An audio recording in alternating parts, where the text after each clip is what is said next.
श्रावण में आकाश छुआ टमाटो दर 100 टंका पार होइछि मूल्य। श्रावण मासरे चिंता बढ़ाई टमाटो परिबा बजार टमाटो नथिबा बेले यार दर मध्य आकाश छुआ रही। जो किछि बेपारी टमाटो रखिछन्ति सेमाने ताहाकु चढ़ा दर में बिक्री करुछन्ति। दर 100 टंका अतिक्रम करिथिबारु टमाटो किणिबाकु साधारण खाउटिंग हाथ जाउ नाही। भुवनेश्वर 1 नंबर परिबा हाट में टमाटो दर 100 टंका पहुंची। से राज्यर अन्य प्रमुख सहर में यही दर 80 ରୁ 90 टंका रही।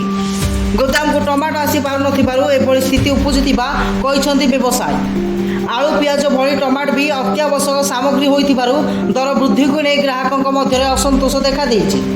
टमाटो पाई ओडिशा मुख्यतः बांग्लोर उपरे निर्भरशील। सेठारे यह केजी प्रति 80 ରୁ 100 टंका बिक्री हेउछि। तेणु 1800 किलोमीटर बाट अतिक्रम कर ओडिशा आसवा बेलू तार दर 250 ରୁ 300 टंका होइजिवो। एते टंकारे राजधानी ग्राहक टमाटो किणिबे नाही। तेणु व्यवसायी माने बेंगलुरु टमाटो आनुनथिबा कहिछि कंचा परिबा व्यवसायी संघ। श्रावण मासरे टमाटो दर एते बढ़िबा ग्राहकों चिंता बढ़ाई देइछि। पूरा रिपोर्ट जागरण 24 न्यूज।